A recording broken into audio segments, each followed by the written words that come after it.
Okay class.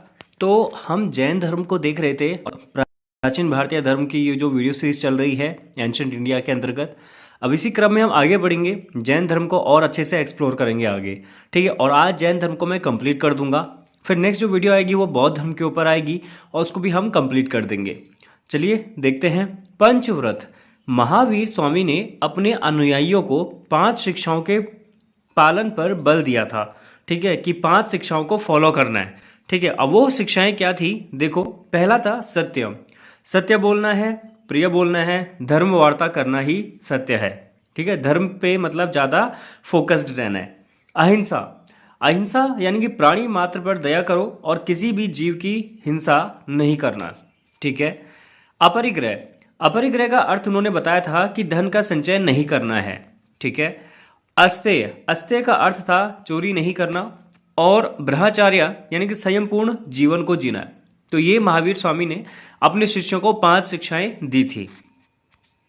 पंचव्रत में पहले 4 शिक्षाएं पार्श्वनाथ द्वारा दी गई हैं, जबकि महावीर स्वामी ने केवल ब्रह्मचर्य को जोड़ा था। पार्श्वनाथ कौन थे कमेंट करके जरूर बताना। इनके बारे में इससे पहले वाली वीडियो में हमने डिस्कस किया था। ठीक है। भिक्षुओं को 5 शिक्षाएं पंच महावृत के रूप में हैं, अर्थात कठोरता से इनका पालन करना ही होगा। ठीक है। और श्रावकों यानी कि गृहस्थ लोगों के लिए ये 5 शिक्षाएं पंच अणुव्रत हैं। ठीक है, पंच अणुव्रत के रूप में मतलब कि आंशिक रूप से उसका पालन करना होगा। कभी कभी सवाल आ जाता है कि पंच अणुव्रत क्या है या पंच अणुव्रत सिद्धांत किसके लिए दिया गया है। जैन धर्म के अनुयायी 2 वर्गों में विभक्त थे। ठीक है, एक थे भिक्षु भिक्षुणी और दूसरे थे श्रावक श्राविका। जो भिक्षु भिक्षुणी थे वो सन्यासी वर्ग के अंतर्गत आते थे और श्रावक श्राविका गृहस्थ वर्ग के अंतर्गत। जैन धर्म निवृत्ति मार्गी है, अतः सांसारिक सुखों का त्याग कर देना चाहिए। अनुसार एक भिक्षु में भूख प्यास सर्दी गर्मी सहते हुए तपस्या करने की क्षमता या योग्यता होनी चाहिए, को परिशा कहा गया है। ठीक है।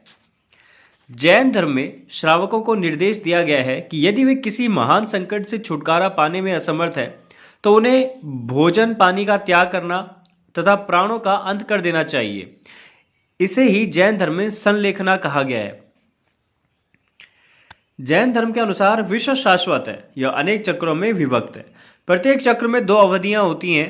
ठीक है, एक होती है उत्सर्पिणी यानी विकास की अवधि और एक होती है अवसर्पिणी ह्रास की अवधि। इन चक्रों में 24 तीर्थकर हुए हैं। ठीक है, और 63 साल का पुरुष यानी महान पुरुष निवास करते हैं। ठीक, कल मैंने आपसे कहा था कि जो 24 तीर्थकर है उसका डेटा हमको बुक्स में नहीं मिलता है और इसलिए मैंने उसमें काफ़ी छानबीन की, थोड़ा गैफो करा।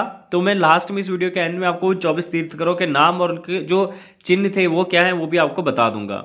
ठीक है। स्यादवाद। अब स्यादवाद क्या है? एक ऐसी शैली है जिससे कथन का गुणात्मक अभिप्राय प्रकट होता है। ठीक है, असत्य भाषण वैचारिक मतभेदों से बचने के लिए स्यादवाद को जैन धर्म में स्थान दिया गया है। ठीक है। जैन संघ में फूट। अब वो जो महावीर स्वामी के दामाद होते हैं जामली जिनका नाम था, तो ये सबसे पहले अलग हो जाते हैं जैन संघ से। ठीक है, और महावीर स्वामी के ज्ञान प्राप्ति के 12वें वर्ष में जामली क्रियामाण कृत अर्थात कार्य प्रारंभ करते ही कार्य पूरा सिद्धांत के कारण जैन संघ से अलग हो गए थे। ठीक है, यानी कि किसी कार्य को आपने कंप्लीट कर लिया है तो उसे पूरा मान लिया जाता है। ये इनका एक कार्य सिद्धांत था। ठीक है, अब वो कैसा कार्य था वो डिपेंड करता है उस कार्य की अवधि पे, उस कार्य की संरचना पे। ठीक है। जमाली के कहने पे जमाली बहुरत्ववाद का समर्थक था, अर्थात कार्य पूरा होने के बाद उसे पूरा मान लिया जाना चाहिए। ठीक है, ये बहुरत्ववाद के अंतर्गत आता था और इसलिए उसने जो है जैन संप्रदाय को मतलब वहां पे एक अलग ही उसकी ब्रांच बना दी। जैन संघ में विभाजन। अब विभाजन का जो दूसरा हिस्सा है इसका, ठीक है, वो देख लीजिए। हेमचंद्र द्वारा रचित परिशिष्ट पर्वन नामक ग्रंथ से पता चलता है कि मौर्य शासक चंद्रगुप्त मौर्य के शासनकाल में मगध में 12 वर्षों का अकाल पड़ा था। अकाल के समय भद्रबाहु के नेतृत्व में जैन भिक्षुओं का एक दल मैसूर में श्रवण बेलगोला क्षेत्र चला गया। ठीक है, किसके नेतृत्व में गया? भद्रबाहु के नेतृत्व में। कहाँ गया? मैसूर के श्रवण बेलगोला में। ठीक है, कब की बात है? जब अकाल पड़ा था 12 वर्षों का। ठीक, जबकि स्थूलभद्र के नेतृत्व में रहने वाले जो साधु थे उनका दल यही रुका रहा। किन 2 व्यक्तियों का नाम आया है जब अकाल पड़ा था 12 वर्ष का? भद्रबाहु और स्थूलभद्र का। ठीक है, जो भद्रबाहु थे वो श्रवणबेलगोला गए और स्थूलभद्र वाले वहीं रुक गए। अकाल समाप्त होने के पश्चात जब भद्रबाहु व उनके समर्थक भिक्षुओं का दल मगध वापस लौटा तो स्थूलभद्र से कुछ वैचारिक मतभेद हो गए थे इनके। ठीक है, देखो ये कैसे थे। जो स्थूलभद्र के नेतृत्व वाले थे उनको श्वेतांबर कहा गया यहाँ पे। ठीक है, क्योंकि ये श्वेत वस्त्र धारण करते थे। और जो दिगंबर थे यानी कि दिगंबर संप्रदाय को फॉलो करने वाले, वो भद्रबाहु के नेतृत्व वाले थे। वो जो है निर्वस्त्र रहने के कारण उन्हें दिगंबर बोला गया था। ठीक है ना। अब इनमें जो डिफरेंसेस है वो डिफरेंसेस किस तरह से हैं जरा एक बार देख लीजिए। देखिए भद्र जो है श्वेतांबर संप्रदाय के फॉलोअर थे और ये श्वेत वस्त्र धारण करते थे। ठीक है, इनके अनुसार महावीर स्वामी का विवाह हुआ था और उनकी एक पुत्री भी थी। और ये हम सबको पता है क्योंकि जब मैं कल आपको पढ़ा रहा था तो मैंने आपसे बोला था कि इनकी जो बेटी है महावीर स्वामी की, उसका नाम था प्रियदर्शना। ठीक है, कई जगह आपको प्रियदर्शनी भी देखने को मिलेगी। और हमको ये भी पता है कि उनके जो हस्बैंड थे उनका नाम था जामली। ठीक है, क्योंकि अभी अभी हमने बोला था कि जैन संघ में जो प्रथम फूट पड़ी थी जामली की वजह से पड़ी थी। ठीक है ना। तो इसलिए कहीं ना कहीं स्थूलभद्र के जो फॉलोवर थे वो इस चीज में ज्यादा बिलीव करने लगे थे और उन्हें पता था कि ये बात रियल है। ठीक है, ये किसका कहना था? स्थूलभद्र के फॉलोवर का। ठीक है, चलिए अब इसके अनुसार जो जैन धर्म थे वो मतलब उसमें जो 19वें तीर्थकर थे उनका नाम था मलिनाथ स्त्री। ठीक है, इनका अनुसार ज्ञान प्राप्ति के बाद भी भोजन करना आवश्यक है। अगर ज्ञान ले लिया है लेकिन भोजन भी जरूरी है शरीर के लिए भाई। फिर अब दिगंबर संप्रदाय वाले आए जो भद्रबाहु के थे। ठीक है, ये निर्वस्त्र रहते थे। इनके अनुसार महावीर स्वामी अविवाहित थे। ठीक, और इनके अनुसार ज्ञान प्राप्ति के बाद भोजन की आवश्यकता नहीं है। जैन संगीति, अब जैन संगीति क्या थी? देखो संगीतियों का मतलब था धर्माचार्यों का सम्मेलन होता है जो। ठीक है ना, जैसे आज की डेट में अब तो खैर फैशन बन गया, लोग बड़ी बड़ी पार्टियां अरेंज करते हैं, वहां पे पर्दे वर्दे डाल के भाषणबाजी करते हैं, है ना। आप आजकल रील्स में देख रहे होंगे बहुत सारे बाबा जैसे होते हैं। तो वैसे ही धर्म सम्मेलन होते थे पहले भी, लेकिन उनको संगीतियां बोला जाता था। ठीक है, किसी भी धर्म की बिखरी हुई परंपराओं को एक जगह संकलित करने के उद्देश्य से संगीतियों यानी कि धर्माचार्यों का सम्मेलन किया जाता था, आयोजन किया जाता था। प्रथम जैन संगीति का आयोजन जो है चंद्रगुप्त मौर्य के शासन काल में हुई थी, जो कि पाटलिपुत्र में हुआ था। ये कहाँ है? बिहार में है। ठीक है, और इसके अध्यक्ष स्थूलभद्र थे। तो याद रखना, ये कई बार पूछा जाता है कि चंद्रगुप्त मौर्य के शासन काल में कौन सी जैन संगीति हुई थी? तो प्रथम जैन संगीति हुई थी। या प्रथम जैन संगीति कहाँ हुई थी, किसके शासन काल में हुई थी? पाटलिपुत्र में हुई थी, चंद्रगुप्त मौर्य के शासन काल में, जिसके अध्यक्ष कौन थे? स्थूलभद्र थे।